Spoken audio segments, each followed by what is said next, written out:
جلالہ تو ہی ہر بشر کا ہے مدعا تیری شان جل جلالہ تیری شان جل جلالہ۔ ناظرین آداب، ڈی ڈی اردو کی جانب سے میں آپ کا استقبال کرتا ہوں۔ ناظرین، وہ لوگ جو حج کے لیے نہیں جا سکے ہیں وہ اپنے اپنے گھر میں عبادت میں مشغول ہیں اور عید قرباں منا رہے ہیں۔ دوستو، آج حج اور عید قرباں کے تعلق سے ہم لوگ بات چیت کرنے کے لیے یہاں پر جمع ہوئے ہیں۔ میرے ساتھ دو بہت ہی خاص مہمان ہیں۔ اسلامی دنیا کے جانے مانے اسکالر مولانا اعجاز احمد اسلم صاحب، جو کسی تعارف کے محتاج نہیں ہیں، پوری دنیا میں اسلامی اسکالر کے حوالے سے جانے جاتے ہیں۔ ہندوستان میں ان کا تعلق تمل ناڈو سے ہے، مگر وہ دلی میں قیام کرتے ہیں۔ ہمارے دوسرے مہمان ہیں ڈاکٹر جمیل مانوی صاحب۔ آپ یوں پیشے سے تو ڈاکٹر ہیں، طب ہیں، لیکن اسلامی معاملات پر آپ کی گہری نظر اور پکڑ ہے۔ اس سے پہلے کہ ہم گفتگو شروع کریں، آئیے حضرات اپنے اس پروگرام کا آغاز کرتے ہیں تلاوت کلام پاک سے۔ میں مولانا اعجاز احمد اسلم صاحب سے درخواست کر رہا ہوں کہ وہ تلاوت کلام پاک کریں اور اس کے بعد ڈاکٹر جمیل مانوی صاحب اس کے ترجمہ فرمائیں گے۔ اعوذ باللہ من الشیطان الرجیم، بسم اللہ الرحمن الرحیم۔ وقال انی ذاہب الی ربی سیہدین رب ہب لی من الصالحین فبشرناہ بغلام حلیم فلما بلغ معہ السعی قال یا بنی انی ارى فی المنام انی اذبحک فانظر ماذا تری قال یا ابت افعل ما تؤمر ستجدنی ان شاء اللہ من الصابرین فلما اسلما وتلہ للجبین ونادیناہ ان یا ابراہیم قد صدقت الرؤیا انا کذلک نجزی المحسنین ان ھذا لہو البلاء المبین وفدیناہ بذبح عظیم وترکنا علیہ فی الآخرین سلام علی ابراہیم کذالک نجزی المحسنین انہ من عبادنا المؤمنین۔ صدق اللہ العظیم۔ اللہ کے نام سے جو رحمان اور رحیم ہے۔ اور ابراہیم کہنے لگے کہ میں تو اپنے رب کی طرف چلا جاتا ہوں، وہ مجھ کو اچھی جگہ پہنچا دے گا۔ اے میرے رب، مجھ کو ایک نیک فرزند عطا کر۔ سو ہم نے ان کو ایک حلیم المزاج فرزند کی بشارت دی۔ سو جب وہ لڑکا ایسی عمر کو پہنچا کہ ابراہیم کے ساتھ چلنے پھرنے لگا تو ابراہیم نے کہا کہ بیٹا، میں خواب دیکھتا ہوں کہ میں تم کو بامر الہی ذبح کر رہا ہوں، سو تم بھی سوچ لو کہ تمہاری کیا رائے ہے۔ وہ بولے کہ ابا جان، آپ کو جو حکم ہوا ہے آپ بلا تعمل اس پر عمل فرمائیے، انشاءاللہ تعالیٰ آپ مجھے صبر کرنے والوں میں سے پائیں گے۔ غرض جب دونوں نے خدا کے حکم کو تسلیم کیا اور باپ نے بیٹے کو ذبح کرنے کے لیے کروٹ پر لٹایا اور چاہا کہ اسے ذبح کریں، اس وقت ہم نے ان کو آواز دی کہ اے ابراہیم، شاباش ہے تمہیں، تم نے خواب کو خوب سچ کر دکھایا، اور وہ وقت بھی عجیب تھا کہ ہم مخلصین کو ایسا ہی صلہ دیا کرتے ہیں۔ حقیقت میں یہ تھا ایک بڑا امتحان، اور ہم نے ایک بڑا ذبیحہ اس کے عوض میں دے دیا، اور ہم نے پیچھے آنے والوں میں یہ بات ان کے لیے رہنے دی کہ ابراہیم پر سلام ہو۔ ہم مخلصین کو ایسا ہی صلہ دیا کرتے ہیں، بے شک وہ ہمارے ایماندار بندوں میں سے تھے۔ صدق اللہ العلی العظیم۔ ڈاکٹر جمیل صاحب، ابھی مولانا اعجاز صاحب نے جو آیات پڑھیں اور پھر آپ نے اس کا ترجمہ بتایا، تو یہ ایک حقیقی واقعہ ہے، تاریخی واقعہ ہے. تو آج جو فرزندان توحید تمام دنیا کے مسلمان حج ادا کرتے ہیں اور باقی لوگ عید قرباں یعنی قربانی کی عید مناتے ہیں، تو اس کا کیا تاریخی پس منظر ہے ان دونوں کا، حج کا اور عید قرباں کا؟ اس پر آپ روشنی ڈالیے. یہ جو آیات پورے قرآن پاک میں سے سورہ صافات میں سے ہم نے منتخب کی ہیں، یہی اس پوری کی پورے واقعے کی روح ہے. حضرت ابراہیم علیہ السلام کے بارے میں پوری دنیا جانتی ہے کہ وہ تاریخ انسانی کا ایک بہت مشہور انسان کی حیثیت سے جانے اور پہچانے جاتے ہیں. بلکہ اگر صحیح بات کہی جائے تو یہ ہے کہ ہسٹوریکل ایج کی شروعات جس شخص اور جس شخص کے عہد سے ہوتی ہے وہ یہی حضرت ابراہیم علیہ السلام ہے. حضرت ابراہیم کا جو کارنامہ ہے وہ دنیا کی اکثر قوموں میں الگ الگ زبانوں میں الگ الگ کلچر میں اسے جانا اور پہچانا جاتا ہے. غیر معمولی قربانیاں حضرت ابراہیم علیہ السلام کی ہیں. آپ یہ بات جانتے ہیں کہ یہ جو بیٹا جس کی طرف اشارہ کیا گیا ہے یہ حضرت اسماعیل علیہ السلام ہے. اور یہ بھی کہ حضرت ابراہیم علیہ السلام کو یہ بڑی قربانیوں کے بعد کم و بیش 84 سال کی عمر میں اللہ رب العزت نے ایک بیٹا عطا فرمایا کہ جب ان کی بیوی بھی یہ اعلان کر چکی تھی کہ میں بانجھ ہو چکی ہوں اور یہ بھی بوڑھے ہو چکے تھے. 84 سال میں ملنے والا بچہ جب وہ بھاگ دوڑ کے لائق ہو گیا اور وہ اس حالت میں آیا کہ باپ کے ساتھ خدا کی عبادت کے لیے کہ عبادت گاہ میں اس کا ہاتھ بٹا سکے، اس وقت وہ آخری قربانی جس کی ڈیمانڈ حضرت ابراہیم علیہ السلام سے کی گئی وہ یہ تھی کہ خدا کے سوا ہر چیز کی محبت ایک ایسی شخصیت کے دل سے نکل جائے جس کے ذکر کو خیر کے ساتھ آنے والی نسلوں میں داخل کیا جانے والا ہے، اور ایک ایسی مثال قائم ہو جائے کہ وہ یہ ثابت کر دے کہ خدا کی راہ میں اسے نہ اپنی جان عزیز ہے، نہ بیوی عزیز ہے، نہ بچے عزیز ہیں، نہ مال عزیز ہے. اگر کوئی چیز عزیز ہے تو وہ صرف خدا کی محبت عزیز ہے. یہ ایک امتحان تھا حضرت ابراہیم علیہ السلام کو، اور اسی امتحان کو خود قرآن نے بہت اہمیت کے ساتھ کہا. اسے کہا بلاؤن عظیم، ایک بڑا عظیم فتنہ تھا ابراہیم کے لیے، اور جس میں سے حضرت ابراہیم اللہ کا شکر ہے سرخرو ہو کے گزرے. اور یہ تو چلیے ایک میچور ایج تھی حضرت ابراہیم کی، پیغمبر تھے، اس کے مشاہدات سے گزر چکے تھے، خداوند قدوس کے جو عالم ملکوت کے مشاہدات ہیں. لیکن یہ بچہ جو ابھی آپ کی گود میں پرورش پایا ہے، ابھی 10-12 سال کی عمر ہے، اس سے خواب بیان کر رہے ہیں. یہ بچہ جانتا ہے کہ میرا باپ جو کچھ خواب میں دیکھ رہا ہے وہ اصل اسے وقوع پذیر ہونا ہے. تو یہ کہہ رہا ہے کہ آپ اس پہ عمل کیجئے. وہ سمجھ رہا ہے کہ یہ خواب نہیں ہے، یہ بلکہ وحی کے ذریعے حکم دیا گیا ہے. مقصد بیٹے کو ذبح کرنا نہیں تھا، مقصد یہ تھا کہ ایک 100 سال کے بیٹے کے دل میں اگر خدا کے علاوہ کسی اور کی محبت بھی پروان چڑھ رہی ہے تو 2 محبتیں ایک ساتھ پروان نہیں چڑھ سکتی، صرف خدا کی ہی محبت رہنی چاہیے. اور اسی کو ثابت کر دیا گیا، اور اسی کی یاد میں پوری انسانی آبادی قربانی کے لیے اکٹھا ہوتا ہے. تو حضرت ابراہیم اور اسماعیل کے زمانے سے لے کر کے اور پھر نبی آخر الزماں محمد صلی اللہ علیہ وسلم تک کا جو دور ہے، کیا روایت یہ تب بھی موجود تھی یا پھر اس کے بعد؟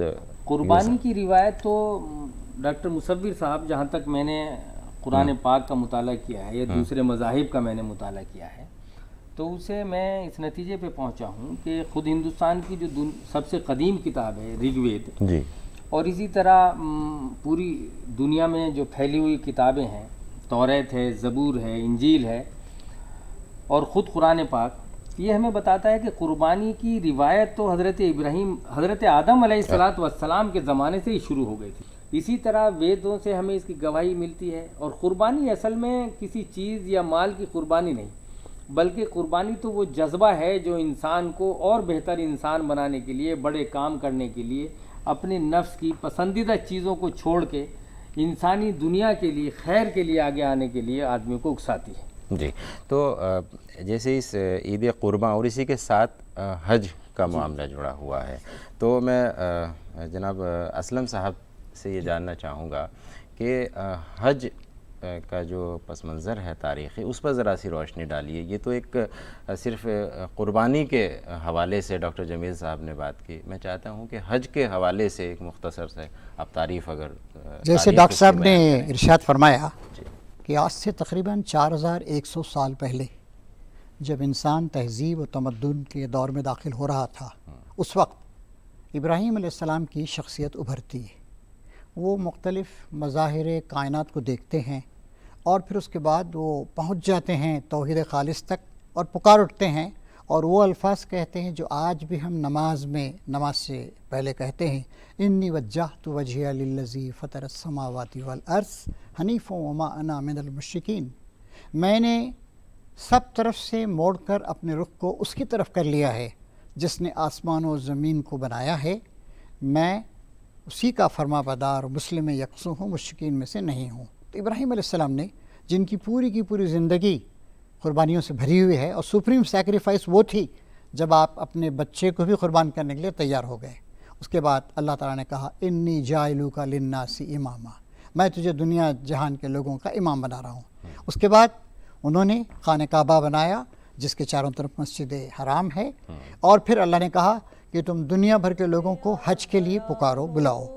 لبیک کہتے کہتے بخشش بھی چاہتا ہوں، لبیک کہتے کہتے تیرے در پہ آ گیا ہوں، لبیک کہتے کہتے بخشش بھی چاہتا ہوں، لبیک کہتے کہتے او تیرا گھر یہی گے یا رب، تو بھی یہی کہیں گے، تو بھی یہی کہیں گے.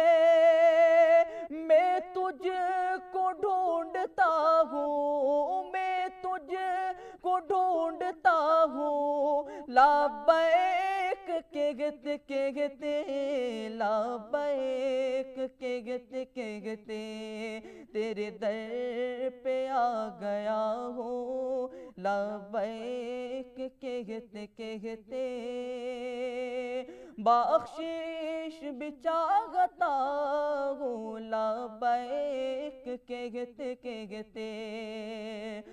مانگی تھی جو دعائیں تیرے نبی نے اکثر، تیرے نبی نے اکثر، وہ سب میں مانگتا ہوں، وہ سب میں مانگتا ہوں، لبیک کہتے کہتے، لبیک کہتے کہتے تیرے در پہ آ گیا ہوں، لبیک کہتے کہتے بخشش بھی چاہتا ہوں، لبیک کہتے کہتے بخشش بھی چاہتا ہوں، لبیک کہتے کہتے. عالم میں سر بلندی اسلام کو عطا کر، اسلام کو عطا کر، رو رو کے مانگتا ہوں، رو رو کے مانگتا ہوں، لبیک کہتے کہتے، لبیک کہتے کہتے کہ تیرے در پہ آ گیا ہوں، لبیک کہتے کہتے بخشش بھی چاہتا ہوں، لبیک کہتے کہتے تیرے در پہ آ گیا ہوں، لبیک کہتے کہتے بخشش بھی چاہتا ہوں، لبیک کہتے کہتے. تو حج کی اہمیت یہ ہے کہ اس وقت سے توحید خالص کی ایک جامع اور مکمل عبادت شروع ہوئی ابراہیم علیہ السلام کے زمانے سے، اور بعد میں جتنے انبیاء کرام تشریف لاتے رہے اور انسانیت کا جیسے سے ارتقا ہوتا رہا، یہ حج ہوتا رہا.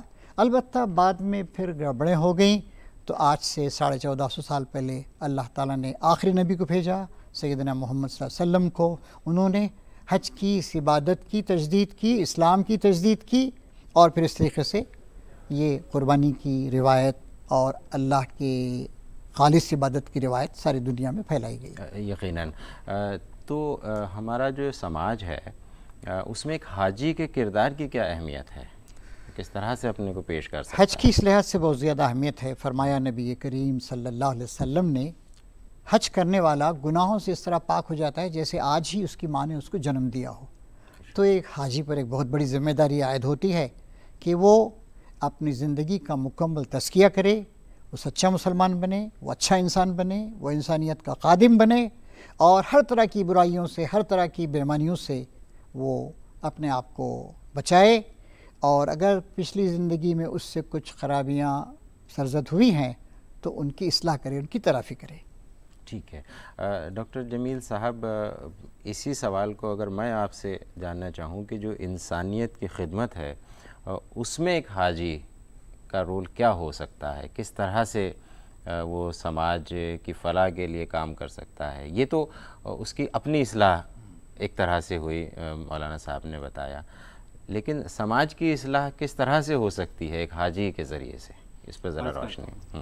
دیکھیے، اسلام میں اس کی بھی بہت اہمیت ہے کہ آدمی اپنی اصلاح کر لے. مثلا آدمی جھوٹ بولتا ہے، چوری کرتا ہے، غیبت کرتا ہے، مال ناجائز طریقے سے کماتا ہے اور اپنے مال کو حرام راستے پہ لٹاتا ہے، اپنی توانائی کو غلط راستے پہ لٹاتا ہے. ان چیزوں کی اصلاح ہو جائے، اس کی بھی اہمیت ہے. لیکن اسلام نے جس چیز کو بہت اہمیت جس کی طرف اشارہ کیا ہے وہ ہے کہ آدمی خود اپنی اصلاح کر کے بیٹھ نہ جائے، بلکہ اس اصلاح کے پروسیس کو وہ اپنے گھر سے شروع کرے.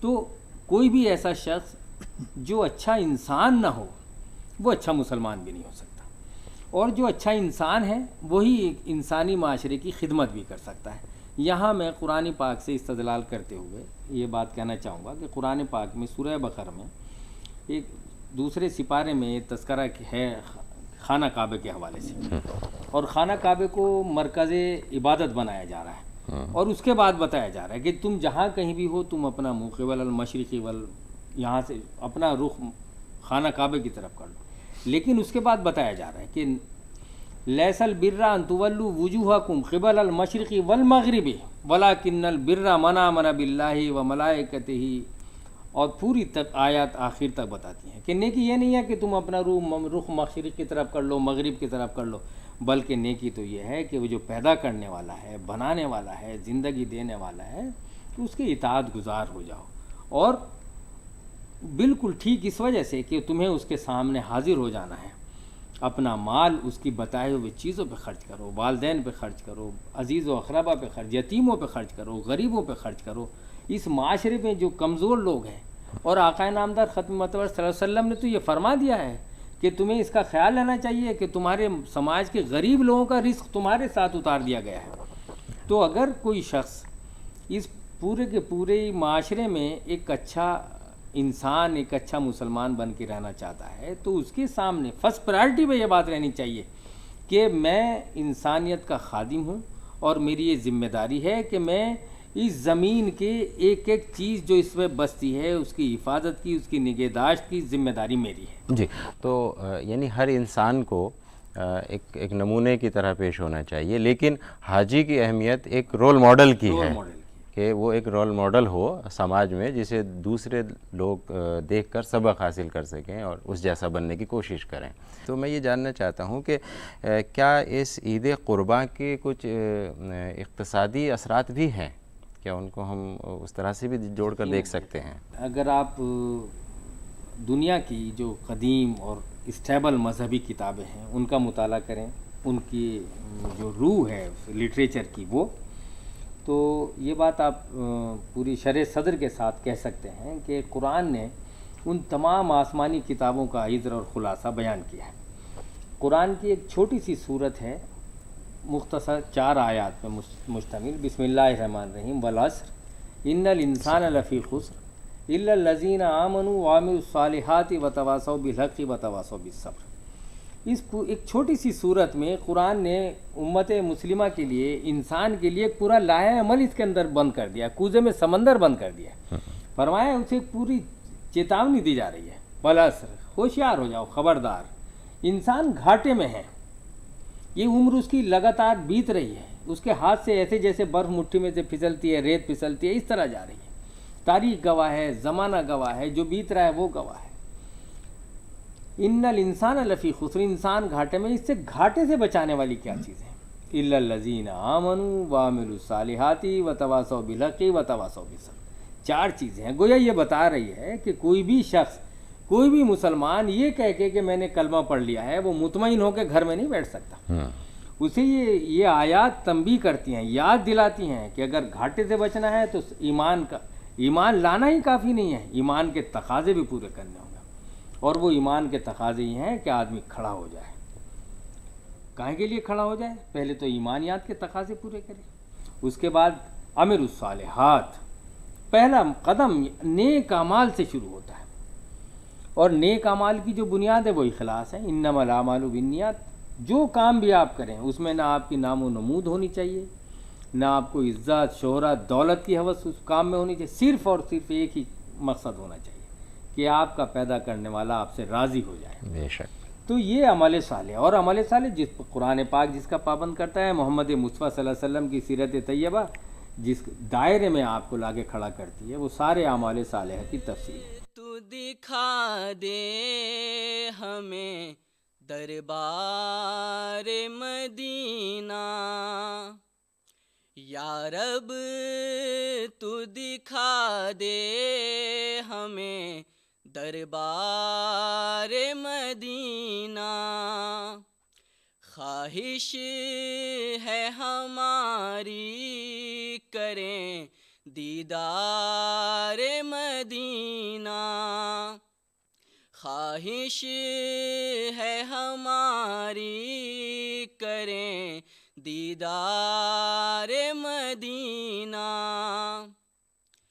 جنت کسے کہتے ہیں یہ پوچھا تھا کسی نے، جنت کسے کہتے ہیں یہ پوچھا تھا کسی نے، ہونٹوں نے میرے کر دیا اظہار مدینہ، ہونٹوں نے میرے کر دیا اظہار مدینہ، پہنچے جو وہاں ہم تو یہ سوچا ہے شب و روز، پہنچے جو وہاں ہم تو یہ سوچا ہے شب و روز، چومیں گے کبھی در کبھی دیوار مدینہ۔ یہ جو آپ کی نیکی کا سفر شروع ہوا ہے، اخلاص کا سفر شروع ہوا ہے، یہ بتدریج تقوی اختیار کرتے ہوئے، خدا سے ڈرتے ہوئے زندگی گزارتے ہوئے جو پروسیس ہے، یہ نماز سے، ایمان لانے سے شروع ہوتا ہے۔ نماز اسے آگے بڑھاتی ہے، زکوٰۃ اسے، اپنے مال کو آپ اللہ کی رضا کے لیے اپنے معاشرے پہ خرچ کرتے ہیں۔ یہ غریب ہے، چاہے آپ کا عزیز ہے یا نہیں ہے، یہ پڑوسی ہے، چاہے ہندو ہے، مسلمان ہے، سکھ ہے، آپ کی دولت اس کے کام آنی چاہیے اگر یہ مستحق ہے۔ پڑوسی کے حقوق کے بارے میں تو اللہ کے رسول صلی اللہ علیہ وسلم نے یہاں تک فرمایا کہ وہ مسلمان نہیں ہو سکتا، اور یہ بات آپ نے 3 بار فرمائی۔ آپ کی زبان سے نکلا ہوا ایک بار کا لفظ بھی کافی ہو سکتا تھا، لیکن آپ نے 3 بار فرمایا۔ آپ نے فرمایا خدا کی قسم وہ مسلمان نہیں ہو سکتا جس کی زبان سے اور ہاتھ سے اس کے پڑوسی محفوظ نہ ہو۔ پھر فرمایا مسلمان کا یہ کام نہیں ہے کہ وہ خود پیٹ بھر کے کھانا کھا لے اور اس کے پڑوسی بھوکے رہیں۔ تو یہ وہ انسان پیدا کرتی ہے، یعنی خدا کا ڈر وہ انسان بناتا ہے کہ جو آدمی اپنے لیے بھلائی سوچتا ہے وہ اپنے انسانی بھائیوں کے لیے وہ بھلائی سوچتا ہے۔ یہ پوری ایک ایشور کو مان کے، خدا کو مان کے لازمی طور پہ یہ بات سامنے آتی ہے کہ پوری دنیا الخلق و اللہ، یہ اللہ کا کنبہ ہے۔ میں اپنے بیوی بچوں کے لیے جس طرح فکر مند رہتا ہوں ان کی تعلیم و تربیت کے لیے، اسی طرح پوری دنیا کو، جیسے کرشن جی نے گیتا میں فرمایا نا وسودھیو کٹمبکم، یہی اللہ کے رسول صلی اللہ علیہ وسلم نے فرمایا، الخلق و اللہ، تمام مخلوق اللہ کا کنبہ ہے۔ ایک سوال میں مولانا اسلم صاحب سے یہاں یہ پوچھنا چاہوں گا کہ عید قربان کے تعلق سے ہم لوگ بات کر رہے ہیں. صبح ہم نماز عید الاضحیٰ ادا کرتے ہیں, اس کے بعد پھر قربانی کرتے ہیں, گوشت کھا لیتے ہیں. تو میں یہ سمجھتا ہوں کہ صرف عید اضحیٰ یا عید قربانی یا قربانی کی عید صرف اتنا ہی نہیں ہے, اس کی کچھ اور اسپرٹ ہے, اس کی جو روح ہے اس پر آپ مختصر طور پر. ہر چیز کی روح جو ہوتی ہے وہی اہم ہوتی ہے, جسم ضمناً آتا ہے. عید قربان کی روح یا اسلام کی روح یہ ہے, یہ ساری کائنات رب کائنات پروردگار عالم اسے ایک اکیلے اللہ اور ایشور کی, ہم بھی اسی کے ہیں, اور ہم کو اس نے اتنا بڑا سٹیٹس دیا ہے انسان کو. تو ہماری زندگی کا مقصد کیا ہونا چاہیے؟ عید قربان اس کو انڈیکیٹ کرتی ہے. زندگی راہ محبت میں لٹا دی جائے, خدا کی محبت میں لٹا دی جائے. چنانچہ جب قربانی کی جاتی ہے اس وقت دعا پڑھی جاتی ہے کہ ان صلاتی و نسکی و محیایا و مماتی للہ رب العالمین, بے شک میری نماز, میری قربانی, یہاں تک کہ میرا جینا اور میرا مرنا اس اللہ رب العالمین, اس ایک اکیلے ایشور, اسی سرشٹی کرتا کے لیے. تو یہ ہے عید الاضحیٰ کی یا عید قربان کی بنیادی اصل روح, اس کی اسپرٹ. اور ظاہر ہے کہ اگر اسپرٹ نہیں رہی, صرف جسم رہا, تو وہ جسم بیکار ہو جاتا ہے. تو مولانا صاحب ہمارے پاس چونکہ وقت کم ہے, میں ایک سوال اسے یہیں ایک اور کرنا چاہتا ہوں آپ سے. کوئی یہ کہ ہندوستان میں مختلف مذاہب ہیں, مختلف کلچر ہیں, ان کے ساتھ ہم مل جل کر رہتے ہیں. تو ایسے ماحول میں ہندوستان جیسے ملک میں عید الاضحیٰ کی کیا اہمیت ہے, اور اس کو ہم کس طرح سے منائیں, اور وہی جو اسپرٹ کی بات کر رہے ہیں ایسے معاشرے میں آپ اسے کس طرح سے دیکھتے ہیں؟ واقعی ایک بہت بڑا ہندوستان کا ایک اس کے لیے ایک شرح ہے ایک طرح کا, کہ یہاں تمام مذاہب کے ماننے والے لوگ ہیں, اور اس بات کی بہت زیادہ اہمیت ہے. اور خاص کر عید الاضحیٰ مسلمانوں کو خاص طور سے یہ بات یاد دلاتی ہے کہ یہ سب آپ کے بھائی ہیں, اور آپ کو ان کو سب کو مل کر اسے اکیلے خدا کی بندگی کرنا چاہیے, اسی کے راستے پہ چلنا چاہیے, محبت کا ثبوت پیش کرنا چاہیے. اور عید قربان اس کو سٹریس دیتی ہے کہ ہم سب کے سب مل کر بھائی بھائی بن کر اسے ایک اکیلے خدا اور ایشور کی بندگی کریں, اسی کی اپاسنا کریں, اسی کی پرشنسا کریں, اور امن کے ساتھ, محبت کے ساتھ, خدمت کے ساتھ, اور جیسے ڈاکٹر صاحب نے ابھی فرمایا کہ تیاگ کی بھاونا, سینس آف سیکریفائس کے ساتھ ہم کام کریں. اور ہمارا مقصد صرف دولت سمیٹنا یہ نہیں ہو, بلکہ سب کا بھلا ہو, سب ترقی کریں لوگ, اور بھائی چارہ ہو, فرقہ پرستی نہیں ہو, تنگ نظری نہیں ہو. اور یہ بات مسلمانوں کو اپنانی چاہیے, اور اپنے ہندو بھائیوں کو یہ بات بتانی چاہیے کہ عید قربان قربانی سکھانے کے لیے, سیکریفائس سکھانے کے لیے آئی. جی, اور بس آخری سوال ڈاکٹر جمیل مانوی صاحب سے, 2 جملوں میں کہ عید کا کیا پیغام, آپ اس عید قربان کا کیا پیغام آپ دینا چاہیں گے؟ پہلا پیغام امت مسلمہ کے لیے خود قرآن کے حوالے سے.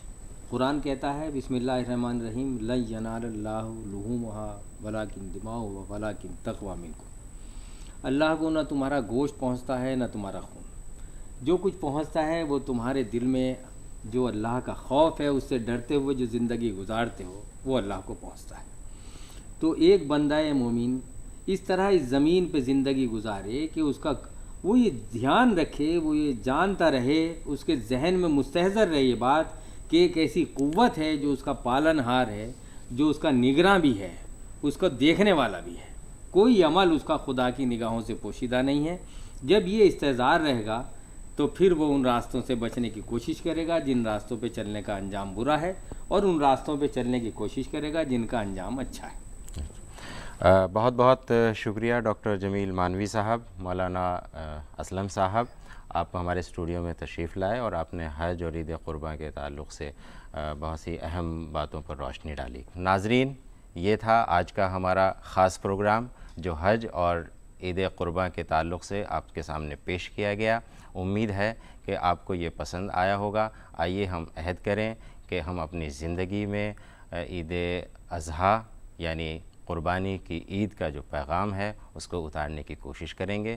اپنے ملک اور قوم کے لیے امن اور شانتی کے لیے دعا کریں گے, کوشاں رہیں گے. اسی کے ساتھ اجازت دیجیے. بہت بہت شکریہ. ہم تر کرم بنایا ہمیں بھیک مانگنے کو تیرا راستہ بتایا، وہی رب ہے جس نے تجھ کو ہم تر کرم بنایا، ہمیں بھیک مانگنے کو تیرا راستہ بتایا، تجھے حمد ہے خدایا، تجھے حمد ہے خدایا، تجھے حمد ہے خدایا، تجھے حمد ہے خدایا، وہی رب ہے جس نے تجھ کو، اور یہی بولے سدرا والے،